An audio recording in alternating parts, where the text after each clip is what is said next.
At least to them, may not be making so much as to be able to give away.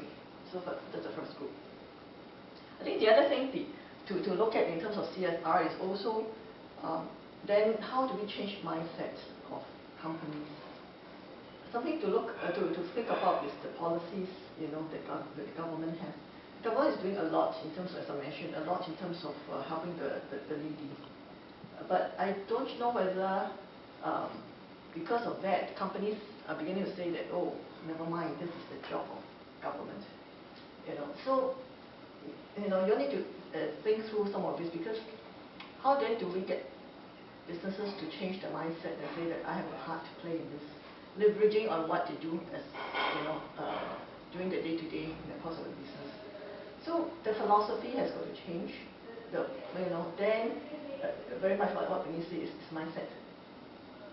So in SPF Foundation, we are looking at working with Singapore Compact to look at a few areas. One is creating awareness.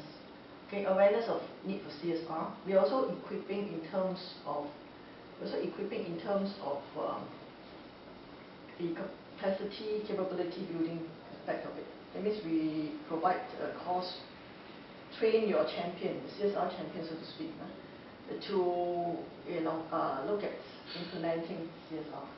And then from there, they are on their own in terms of which area they want to go into. I'm not saying that all the companies we work with who come to us must be, must not cover, children and old folks. But SPF Foundation, we were very targeted. We were very targeted to equipping companies, helping workers. That is our focus. The other thing that I think we can look at is at the individual level. One of the things that I'm exploring with NVPC, the National Volunteer and Philanthropy Center, is, you see, if you give away, then you get tax break. But many of these companies are doing work on a pro bono basis. The professional services, for example, the legal, the accounting firms are doing this on a pro bono basis, whether for the old folks' homes or for the other charities. Some of them even giving advice, legal and accounting advice. So, but that is something that they can't get any advantage, any benefit from it. So something that you all may want to think about. If you say, right, you operate a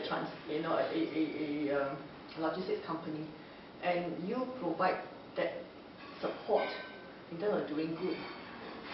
Is there some way that way, you get recognized for that through some form of tax incentive? That means because if you do on a pro bono basis, you don't expect to issue an invoice. Therefore, you don't have that financial transaction there. But can the government so-called recognize some of these contributions in a way that, okay, I still allow you to maybe have some tax breaks based on these contributions? I think that would help. Yeah. But the challenge is then how do you put a value to this? The government, Singapore government is very, it's always very careful, what if this amount is inflated? How do I verify whether the amount is something reasonable and also, but something that maybe you want to think about. But that will really help.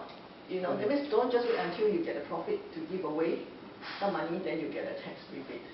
Absolutely. I think it's naturally an ecosystem. So as I said, we need to identify what we want to see in CSR in Singapore, and then we can sort of put some meat on the bare bones of what kind of tax breaks we are looking for, because the tax regime at the moment doesn't really. We need to be advocating a tax regime that supports the right kind of CSR from our point of view.